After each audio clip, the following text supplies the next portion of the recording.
ముందుగా ఎపిడైడిమైటిస్ లేదా ఎపిడైడిమో ఆర్కైటిస్ అంటే ఎవరిలో అయితే ఈ టెస్టిస్ పైన ఉన్న ఇది ఎపిడైడిమిస్ అంటారు. ఈ ఎపిడైడిమిస్లో ఇన్ఫెక్షన్ ఉంటుందో దానిని ఎపిడైడిమైటిస్ అంటారు. ఒకవేళ ఇన్ఫెక్షన్ అనేది ఈ ఎపిడైడిమిస్తో పాటు టెస్టిస్లో కూడా ఉంది అనుకోండి, అప్పుడు దాన్ని ఎపిడైడిమో ఆర్కైటిస్ అంటారు. సో ఎపిడైడిమైటిస్ అంటేనేమో ఓన్లీ ఈ ఎపిడైడిమిస్ పార్ట్లో ఇన్ఫెక్షన్ ఉంటే ఎపిడైడిమైటిస్ అంటారు. ఎపిడైడిమో ఆర్కైటిస్ అంటే ఈ ఎపిడైడిమిస్తో పాటు టెస్టిస్లో కూడా ఇన్ఫెక్షన్ ఉంటే దాన్ని ఎపిడైడిమో ఆర్కైటిస్ అంటారు. సో ఈ ఇన్ఫెక్షన్స్ టెస్టిస్లో రావటం అనేది చాలా కామన్గా 25 to 35, 40 years ఏజ్ గ్రూప్లో ఉన్న మగవాళ్ళలో చాలా కామన్గా వచ్చే ఇన్ఫెక్షను.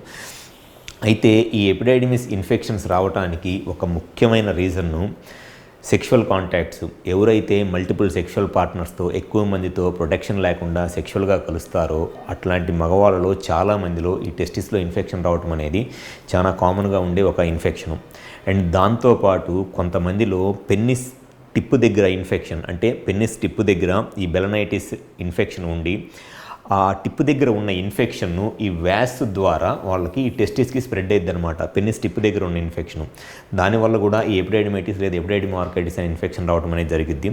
అట్లానే ఎవరిలో అయితే డయాబెటీస్ మెలైటిస్ అంటే షుగర్ ప్రాబ్లం ఉంటుందో ఈ షుగర్ ప్రాబ్లం ఉన్న వాళ్ళలో కూడా ఈ ఎపిడైడిమిస్ లేదా ఎపిడైడిమో ఆర్కైటిస్ లాంటి ఇన్ఫెక్షన్ రావడానికి చాలా ఎక్కువ అవకాశం ఉంటుంది. ఎక్కువగా ఈ ఎపిడైడిమల్ ఇన్ఫెక్షన్స్ లేకపోతే టెస్టిస్ ఇన్ఫెక్షన్స్ అనేది బ్యాక్టీరియల్ ఇన్ఫెక్షన్స్, బ్యాక్టీరియా వల్ల ఇన్ఫెక్షన్స్ వస్తాయి. కొంతమందిలో వైరల్ ఇన్ఫెక్షన్స్ కానివ్వండి, ఫంగల్ ఇన్ఫెక్షన్స్ రావడానికి కూడా అవకాశం ఉంటుంది, కానీ ఎక్కువగా బ్యాక్టీరియల్ ఇన్ఫెక్షన్సే వస్తాయి. సో ఈ ఇన్ఫెక్షన్స్ వచ్చినప్పుడు జనరల్గా ఆ మగవాళ్ళలో కనపడే ఒక లక్షణం ఏంటి అని అంటే టెస్టిస్ అంతా స్వెల్లింగ్ వచ్చింది. నార్మల్గా ఈ సైజు ఉన్న టెస్టిస్ ఇన్ఫెక్షన్ కనుక వచ్చినట్లయితే సడన్గా ఈ సైజ్ అయిపోయింది, టెస్టిస్ సైజ్ అనేది బాగా పెరిగిద్ది.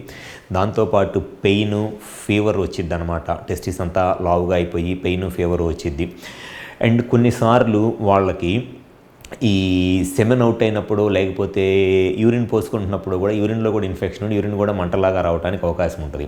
సో ఎప్పుడైనా సరే ఈ టెస్టిస్లో ఇన్ఫెక్షన్ ఉంటే దాన్ని ఎంత తొందరగా ట్రీట్మెంట్ చేయించుకుంటే అంత మంచిది. లేదు అనంటే కొన్నిసార్లు ఇన్ఫెక్షన్ కనుక ఎక్కువ రోజులు ట్రీట్మెంట్ చేయించుకోక అది కంట్రోల్ అవ్వని స్టేజ్కి వెళ్ళిపోతే చాలామందిలో సర్జరీ చేసి టెస్టిస్ని కూడా తీసేసే పరిస్థితి వచ్చింది.